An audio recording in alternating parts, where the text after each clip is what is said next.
नमस्कार, आप देख रहे हैं BC24। मैं हूं आपके साथ सृष्टि पांडे। शाम के 7 बजने को है, वक्त हो चला है मध्य प्रदेश के नंबर 1 बुलेटिन का। तो चलिए जानते हैं मध्य प्रदेश में आज क्या हुआ। बुलेटिन की शुरुआत करेंगे कांग्रेस के अगले चुनाव की तैयारियों के साथ। तो कांग्रेस ने अगले चुनाव की तैयारियां शुरू कर दी है। खास करके संगठन को जमीन तक ले जाने के लिए प्रदेश कांग्रेस कमेटी पूरा जोर लगा रही है। कांग्रेस नए फॉर्मूले के जरिए अब मध्य प्रदेश में 1000 ब्लॉकों की जंबो कमेटियां बनाने जा रही है। जाहिर है कांग्रेस का यह फॉर्मूला बीजेपी की धड़कनें जरूर बढ़ा सकता है। देखिए हमारी रिपोर्ट।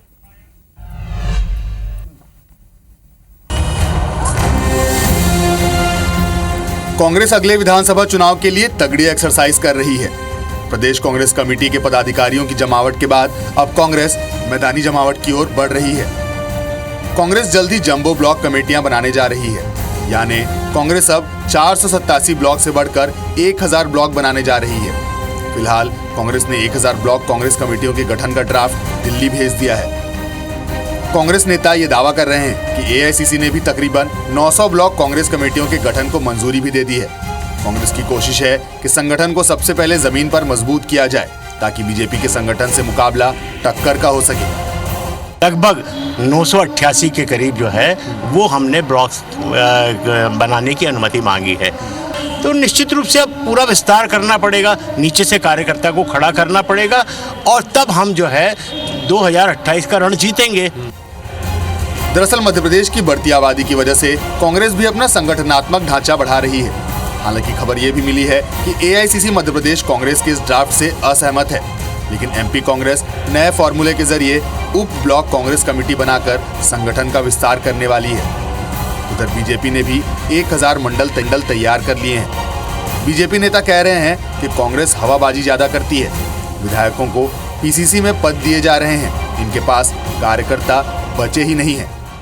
देखिए, जीतू पटवारी जब से मध्य प्रदेश कांग्रेस के अध्यक्ष बने, तमाम तरह के थोते वादे, थोते संगठन को लेकर घोषणाएं करते रहते हैं। अब कह रहे ब्लॉक कांग्रेस कमेटी बनाएंगे, 1000 ब्लॉक कांग्रेस कमेटी बनाएंगे। अरे जिला अध्यक्ष के लिए तो कार्यकर्ता मिल नहीं रहे। प्रदेश कांग्रेस कमेटी में क्या हालत है, विधायकों को लेना पड़ा, जबकि विधायक ऑलरेडी पद पर है।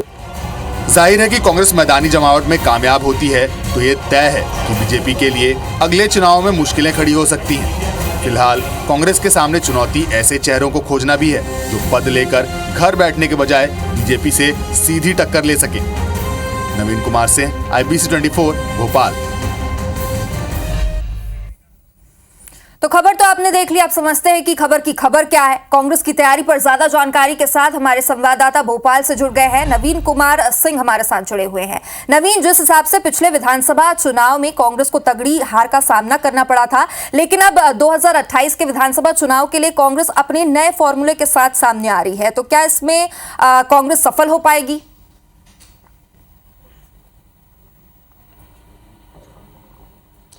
देखिए, कांग्रेस की मध्य प्रदेश में लगातार हार हो रही है और कांग्रेस इस हार की समीक्षा कर चुकी है और समीक्षा में एक ही बात सामने आई है कि कांग्रेस का कमजोर संगठन है। बीजेपी के मुकाबले कांग्रेस मैदान में कहीं नहीं टिक पाती।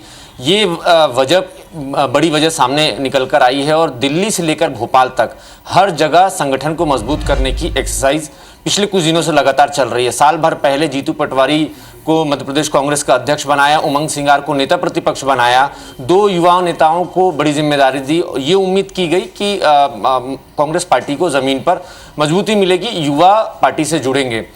सामने लोकसभा चुनाव थे, लोकसभा चुनाव में कांग्रेस का क्लीन स्वीप हुआ, लेकिन उसके बाद कांग्रेस दोबारा इस चीज़ की समीक्षा की, हार की समीक्षा की और नतीजा सामने यही आया कि दोबारा जो चुनाव में हार हुई है सिर्फ कमजोर संगठन की वजह से हार हुई है। लिहाजा कांग्रेस ने अब तय किया है कि मैदानी जमावट करनी है, ग्राउंड पर कार्यकर्ता तैयार करने हैं और 2028 का लक्ष्य लेकर कांग्रेस को आगे बढ़ना है। लिहाजा कांग्रेस अब 1000 ब्लॉक कांग्रेस कमेटियां बनाने जा रही है। फिलहाल मध्य प्रदेश में कांग्रेस की 427 ब्लॉक कांग्रेस कमेटियां हैं, लेकिन अब 487 से दोगुनी करने की तैयारी में कांग्रेस है और 1000 ब्लॉक कांग्रेस कमेटियों के गठन का प्रस्ताव एआईसीसी को मध्य प्रदेश कांग्रेस ने भेज दिया है। हालांकि जो खबर निकल कर आ रही है, कांग्रेस ने एआईसीसी ने 1000 ब्लॉक कांग्रेस कमेटियों के प्रस्ताव को रिफ्यूज कर दिया है, लेकिन कांग्रेस के कुछ नेता ये भी कह रहे हैं कि लगभग 980 ब्लॉक कांग्रेस कमेटियों के गठन की मंजूरी लगभग एआईसीसी ने दे दी है। जल्द ही उसका निर्णय ऑफिशियली मध्य प्रदेश कांग्रेस कमेटी को मिल जाएगा। तैयारियां पूरी हो चुकी हैं। अगर सब कुछ ठीक रहा तो अगले 1 से 2 महीने के भीतर मध्य प्रदेश में 1000 ब्लॉक कांग्रेस कमेटियां कांग्रेस के लिए काम करती आएंगी। दरअसल सिर्फ एक यही वजह नहीं है, बल्कि एक वजह यह भी है कि कांग्रेस में तमाम ऐसे नेता हैं जो नाराज होकर घर बैठ गए हैं। सभी को एक साथ एक प्लेटफॉर्म पर लाने की कोशिश के तौर पर भी देखा जा रहा है। जीतू पटवारी की कोशिश है कि जो घर बैठे नेता हैं उनको मैदान में लाया जाए, भाजपा की सरकार से उनका सीधा मुकाबला कराया जाए। तो एक फॉर्मूला ये भी है कि जो घर बैठे हुए पदाधिकारी हैं, कार्यकर्ता हैं, उनको पार्टी से जोड़ने के लिए उनको पद दिए जाएं और ब्लॉक कांग्रेस कमेटियों में उनको पदाधिकारी बनाया जाता है। नवीन, ऐसा माना जा रहा है कि कांग्रेस बीजेपी को कड़ी टक्कर देने की तैयारी में है, तो ये फॉर्मूला बीजेपी के लिए कितनी बड़ी परेशानी साबित हो सकती है?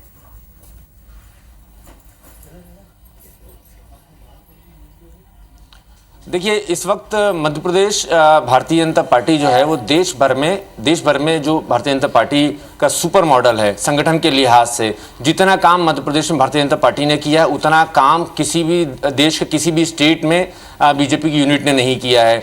जाहिर तौर पर कांग्रेस के सामने सबसे बड़ी चुनौती है इतने बड़े संगठन से मुकाबला करना। कांग्रेस ये जानती है कि बीजेपी से अगर टक्कर लेनी है, बीजेपी से चुनावी जंग लड़नी है, तो किस तरीके से कांग्रेस अपने संगठन को मजबूत करना होगा। तो इसी कड़ी के तौर पर देखा जा रहा है। और अगर ये तय है कि कांग्रेस कामयाब होती है, 1000 ब्लॉक कांग्रेस कमेटी अगर बनाती है, ज़मीन पर अपनी मैदानी जमावट अगर कांग्रेस पार्टी कर लेती है 2028 के पहले, और ऐसे पदाधिकारियों को काम करने का 1 2 साल 3 साल का मौका भी मिल जाता है, तो बीजेपी के लिए 2028 का चुनाव मुश्किल भरा हो सकता है। जी ठीक है नवीन, तो अब देखना होगा कि इस नए फॉर्मूले में कांग्रेस को कितनी सफलता मिलती है और बीजेपी के लिए कितनी मुश्किलें खड़ी होती है। फिलहाल बहुत बहुत शुक्रिया हमारे साथ जुड़ने के लिए।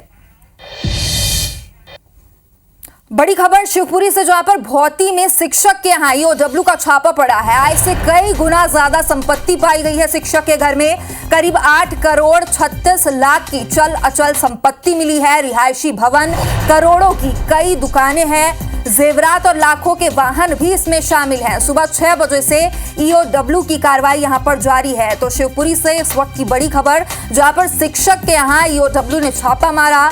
आय से कई गुना अधिक संपत्ति यहां पर पाई गई है। करीब 8 करोड़ 36 लाख की चल अचल संपत्ति मिली है। रिहायशी भवन और करोड़ों की दुकानें इसमें शामिल है और उसके साथ ही जेवरात और लाखों के वाहन भी इसमें शामिल है। सुबह 6 बजे से ईओडब्ल्यू की कार्रवाई जारी है।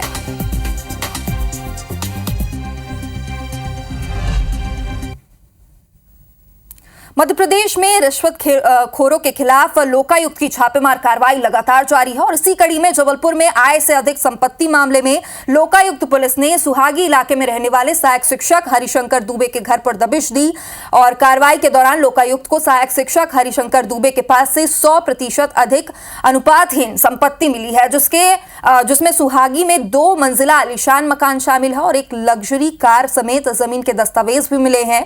लोकायुक्त डीएसपी दिलीप बड़े के मुताबिक अभी जांच जारी है और जांच पूरी होने के बाद ही सही आंकड़ा सामने आ पाएगा। इनके घर पर, निवास स्थान पर और फार्म हाउस पर छापे की कार्रवाई की जा रही है। इनका कार्यकाल लगभग 40 वर्ष का है और अभी तक लगभग 100% अनुपातहीन संपत्ति मिलने का अनुमान है। कार्रवाई। और अब रुक करेंगे एक और सियासी खबर का। भले ही बीजेपी ने आधी आबादी के दम पर सरकार बना ली हो, लेकिन चुनाव में किए गए वादे बीजेपी का पीछा नहीं छोड़ रहे हैं। मध्य प्रदेश की महिलाओं से बीजेपी ने चुनाव के दौरान बड़े बड़े वादे किए थे। लाडली बहना योजना के तहत हर जिले को हर महीने 3,000 रुपए हर महिलाओं को देने का वादा किया था और अब बीजेपी सरकार के लिए सिरदर्द बन चुका है। कांग्रेस आगामी बजट सत्र के लिए बीजेपी सरकार की घेराबंदी की तगड़ी तैयारी कर रही है और कांग्रेस विधायक बजट सत्र में लाडली बहनों को लेकर सवाल कर रहे हैं। नेता प्रतिपक्ष उमंग सिंघार ने कहा कि कांग्रेस बजट सत्र में सत्ता पक्ष से पूछेगी कि कब तक सरकार लाडली बहनों को 3,000 रुपए देगी और सरकार चुनावों में क्या वादा क्यों नहीं निभा पा रही है। सरकार जिससे अपने वादों से बनी है, 3,000 से चाहे जो भी वादे किए किसान के साथ, युवाओं के साथ, कांग्रेस पार्टी का फर्ज है कि उनको याद दिलाना बार बार कि आप इन कारणों से, वादों से आप सरकार में आए, चुन के आए। तो हम हमारा विपक्ष का फर्ज अदा कर रहे हैं। तो फिलहाल मध्य प्रदेश में लाडली बहना योजना के माध्यम से 1.25 करोड़ महिलाओं को 1250 रुपए की राशि दी जा रही है। उधर बीजेपी नेता कह रहे हैं कि सरकार अपना वादा हर हाल में निभाएगी। बहनों के खाते में हम 1250 रुपए की राशि डाल रहे हैं, प्रतिमा डाल रहे हैं और धीरे धीरे इसको बढ़ाएंगे भी। लेकिन आपको, कांग्रेस को विपक्ष में जनता ने बिठाया, बेहतर हो विपक्षी भूमिका अदा करें और इस योजना को लेकर दुष्प्रचार करना बंद करें। तो बिजली के बढ़े दर को लेकर किसान लगातार प्रदर्शन कर रहे थे और भारतीय किसान संघ के बैनर तले बिजली के बढ़े रेट और फसल के कम दाम, राजस्व अधिकारियों, पटवारियों के भ्रष्टाचार जैसे कई मुद्दों पर भोपाल पहुंचे प्रदेश भर के किसानों ने धरना खत्म कर दिया है। किसान मंत्रालय का घेराव करने वाले थे, लेकिन उससे पहले डिप्टी सीएम जगदीश देवड़ा धरना स्थल पर पहुंच गए और किसानों की सारी मांगों पर सरकार स्तर पर चर्चा कर उन्हें पूरा करने का आश्वासन दिया है, जिसके बाद किसानों ने धरना खत्म कर दिया है। किसानों ने शिकायती आवेदन से भरा झोला भी डिप्टी सीएम को सौंपा और वहीं डिप्टी सीएम देवड़ा ने कहा कि सरकार किसानों के साथ है। मुझे पता लगा है कि किसान वल्लभ भवन आ रहे हैं तो सरकार खुद उनके पास आ गई। किसानों की जो भी मांगे हैं इस पर सरकार गंभीरता से विचार करेगी। जो मांगे उन्होंने आज यहाँ पर रखी है और जो ज्ञापन दिया है, भारतीय किसान संघ के सभी पदाधिकारियों का मैं धन्यवाद भी करूंगा। सरकार किसान के साथ खड़ी है और निश्चित रूप से उनने जो मांगे रखी है उनका सम्मानजनक समाधान करने का हर संभव प्रयास करेंगे। और अब बात मध्य प्रदेश के छात्रों को मिली सौगातों के बारे में। बुधवार का दिन मध्य प्रदेश के सरकारी स्कूलों में पढ़ने वाले मेधावी छात्रों के लिए खुशियां लेकर आया। 12वीं में अव्वल नंबर से पास होने वाले मध्य प्रदेश के 7,900 छात्रों को बतौर उपहार स्कूटी सौंपी गई है और भोपाल के कुशाभाऊ कन्वेंशन सेंटर में आयोजित कार्यक्रम में सीएम डॉक्टर मोहन यादव ने सरकारी स्कूलों के 12 प्रतिभावान छात्र छात्राओं का सम्मान करने के साथ ही उन्हें स्कूटी की चाबियां सौंपी और सीएम ने प्रतिभावान छात्र छात्राओं को प्रतीकात्मक रूप से प्रमाण पत्र भी दिया। अपने संबोधन में सीएम डॉक्टर मोहन यादव ने कहा कि अगर दुनिया में भारत की छाप छोड़नी है तो प्रतिभा को मौका देकर उसे निखारना होगा। सिर्फ मेरिट से काम नहीं बनेगा और नैतिक मूल्य होना भी बेहद जरूरी है। इस दौरान उन्होंने कांग्रेस के 2 पूर्व प्रधानमंत्रियों पर इशारों में ही निशाना भी साधा।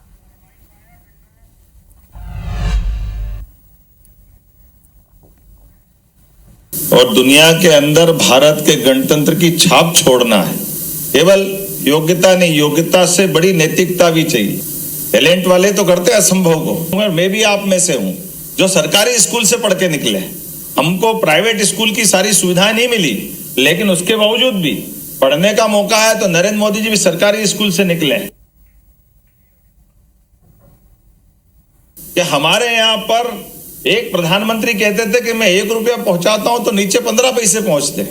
उनको तो फाइनेंस की डिग्री थी, सब उनके पास फाइनेंस के बहुत बड़े विद्वान थे, लेकिन ये छोटी सी बात नहीं मालूम पड़ी कि आदमी के लिए बिना पैसे का बैंक में खाता खोल दो तो उसका पैसा उस तक पहुंच जाएगा। ये चाय वाले ने कर दिया नरेंद्र मोदी जी ने, जिनने कोई फाइनेंस की डिग्री नहीं ली। मध्य प्रदेश में 2023-24 के टॉपर्स को ई स्कूटर क्या दी गई, इस पर सियासत भी तेज हो गई है। कांग्रेस नेता उमंग सिंघार ने प्रदेश सरकार पर जमकर निशाना साधा तो उस पर बीजेपी ने पलटवार करने में देरी नहीं की है। मंत्री राव उदय प्रताप सिंह ने कांग्रेस पर पलटवार करते हुए कहा कि कांग्रेस अनावश्यक परेशान न हो, वो दिल्ली जाए और वहां परिणाम का इंतजार करे। वहीं बीजेपी विधायक रामेश्वर शर्मा ने कहा कि कांग्रेस को ना तो उन्नत हिंदुस्तान पसंद है, ना तो उन्नत मध्य प्रदेश पसंद है। कांग्रेस तो केवल सोनिया का परिवार उन्नत हो यही पसंद करता है। उमंग सिंघार ने क्या कहा, सुनिए। प्रथम स्थान पर देखिए, सरकार को देर आए दुरुस्त आए कह सकते हैं, और मैं ये भी कह सकता हूं कि सरकार अभी तक कुंभकर्ण की नींद क्यों सो रही थी। क्या सरकार विपक्ष के प्रयास के बाद जागी? हम लोगों ने, पूरे कांग्रेस विधायक दल, हम लोगों ने सबने 2 को सांकेतिक रूप से एक्टिवा दी, लेकिन अभी लैपटॉप की बात तो सरकार कर नहीं रही है, कब देगी पता नहीं।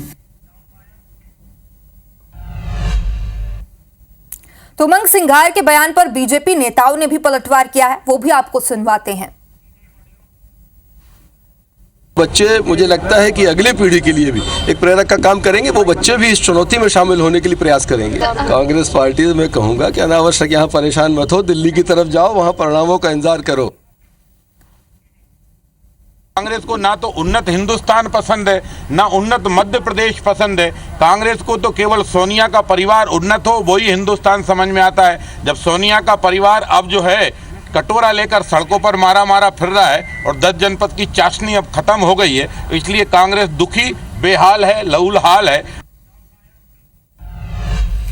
खबर जबलपुर से, जहां पर पुलिस ने कड़ी मशक्कत के बाद आरोपियों को पकड़ा था, सलाखों के पीछे भी पहुंचाया, लेकिन पैरोल पर कैद से बाहर आते ही कैदियों का मन ऐसा बदला कि वे वापस ही नहीं लौटे। आखिर क्या है पूरा मामला, देखिए हमारी रिपोर्ट में।